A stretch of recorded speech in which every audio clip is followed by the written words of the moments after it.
najbližší víkend bude Poľska Torún dejiskom halových majstrovstiev sveta v atletike. Slovensko vysiela na šampionát historicky najpočetnejšiu výpravu.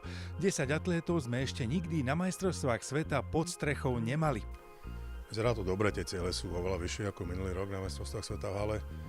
Všetci dobre vieme, že Ema Zapletelová behu na 400 metrov má druhý najrýchlejší čas v tomto roku, takže tam bude určite útok na medailu. Takisto vieme, že Ema si to uvedomuje najviac zo všetkých spolu s trénerom a sú dostatočne profesionálni na to, aby vedeli, ako majú na každý beh nastúpiť. Ďalej máme v hre Gabiku Gajanovú, ktorá tento rok bežala 2 skvelé slovenské rekordy. Prvýkrát sa na krátkom ovale dostala po 2 minúty.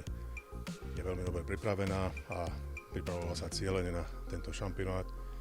Tak my tam budeme dúfať, že Gabika postupí minimálne do semifinále a potom do finále, čo by bol obrovský úspech, pretože dobre vieme, že tá 800 je tam veľmi kontaktná, tak je želáme, aby sa všetkým kontaktom vyhýbala. Potom máme skúsenú Danu Ledeckú behu na 400 metrov, ktorá si takisto utvorila osobný rekord tento rok v hale na 400 metrov a dokonca slovenský rekord na 200 metrov. Dana bude bojovať o postup do semifinále a ako som spomínal, tam je to veľmi nevyspytateľné v hale v tých ostrých zákrutách. Voda by sa dostala do finále, všetci by sme si to želali. Ďalej máme 2 prekážkorov na tú najkratšiu trať 60 metrov, obaja budú mať premiéru na šampionáte, takisto ako šprinterky na 60 metrov budú mať premiéru. Pre nich bude dôležité sa potvrdiť svoju výkonnosť, dostať čo najbližšie k svojim osobným rekordom a najmä získať špecifické skúsenosti, ktoré sa dajú získať iba na takýchto šampionátach.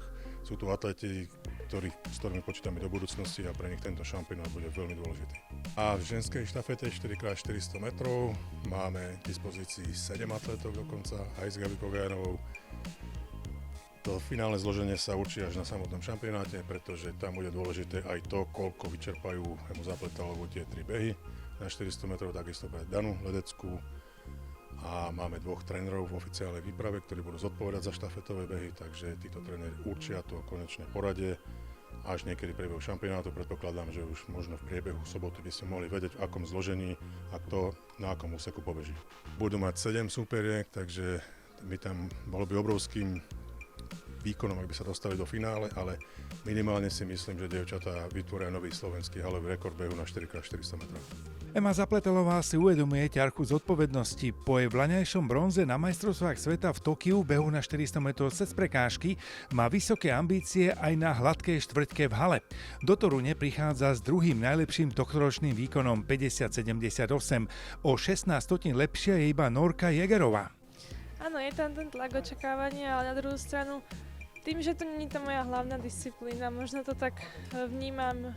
Samozrejme, že chcem podať ten čo najlepší výkon, chcela by som získať medailu, ale viem, že to nejdem to na ten šampionát tak automaticky, že teraz som druhá najlepším časom tejto sezóny a není to tak, že by mi to automaticky zaručovalo tú medailu, práve že sú tam tie špecialistky na 400 metrov, sú tam tie baby oveľa kvalitnejšie na tej 400 v tej disciplíne, vzhľadom na to, že som prekažkárka, ale som rada, že sa môžem s nimi pobiť o tie najlepšie pozície, aj keď to tam moja disciplína nie je a možno to tak voľnejšie vnímam, keďže oni sú tam tie špecialistky a možno teraz som sa možno dostala medzi ne a chcem dosiahnuť to proste, že som dobrá aj na tej hladkej 400, keď tam tie prekážky nie sú, ale nejako sa tak snažím držať pri zemi, ten tlak a očakávania si nepripúšťať a aj keď sú tu, ale proste stále si mať takú čistú hlavu a ísť do toho,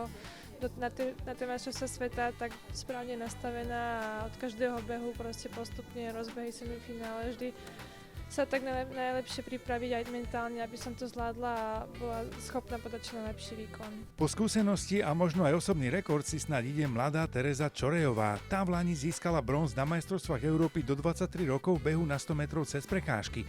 Členka našej atletiky Bratislava by rada bežala pod 8 sekúnd. Zatiaľ je jej osobák 8:07. Pociťujem určite nejaký pocit radosti, ale taktiež aj nejaký pocit odpovednosti na to, aby teraz som podala čo najlepší výkon naozaj, aby som zo seba vydala to maximum. A čo sa týka akože cieľu alebo plánu, tak ten je myslím, že veľmi jednoduchý. Sadnúť do blokov, vyštartovať a dostať sa za cieľovú čaru čo najrýchlejšie. SAS oznámil aj zaujímavú správu pre slovenskú atletiku. Generálny sponzor Typos potvrdil nové partnerstvo na 3 roky. čo sa doteraz na tak dlhú dobu nikdy nepodarilo. Tie dôvody sú jednoduché. Ja to sledujem v tom prostredí, v ktorom som a vidím, že tie podujatia sú naozaj na úrovni. Teraz, čo sme podporili Banskobystrickú Latku, si myslím, že to bolo naozaj vrchol, ktorý proste v oblasti tých technických disciplín sa dá dosiahnuť.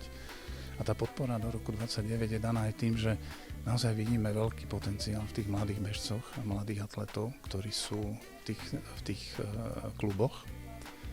A ja si myslím, že tie 4 roky alebo 3 roky sú nevyhnuté na to, aby sa tá pôda pre toho atleta nejakým spôsobom dosiahla, aby prišiel povedzme aj na tú PTS-ku, ako jeden z účastníkov, čo si myslím, že môže byť pre takého športovca dosť významný vrchol, okrem teda možností súčasniť sa majstrovstiev Európy, majstrovstiev sveta, ale skôr nám ide o to, aby tá masovosť tu nejakým spôsobom bola viditeľná a preto tá podpora na tie dlhšie obdobie.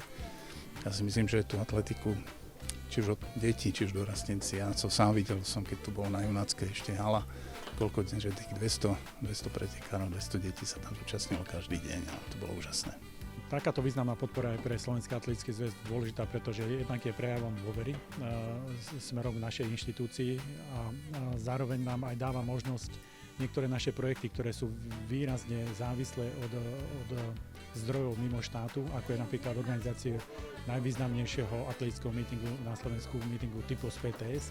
Vieme, že vďaka takéto podpore ho môžeme organizovať aj ďalšie roky. Čiže oveľa lepšie sa nám bude plánovať, oveľa lepšie sa nám bude pripravovať. Máme už taký základ toho, na ktorom môžeme stavať a z tohto pohľadu je to veľmi dôležité. A ja som veľmi rád, že nekončí to iba pri podpore tohto podujatia, ale Typo sa stal generálnym partnerom, to znamená, že nás podporuje všeobecne aj pri našich ďalších aktivitách, ďalších podujatiach a ide aj ďalej, lebo podporuje aj individuálne jednotlivých športovcov, ktorí dosiahli tú najvýznamnejšiu úroveň alebo ukázali veľkú mieru talentu.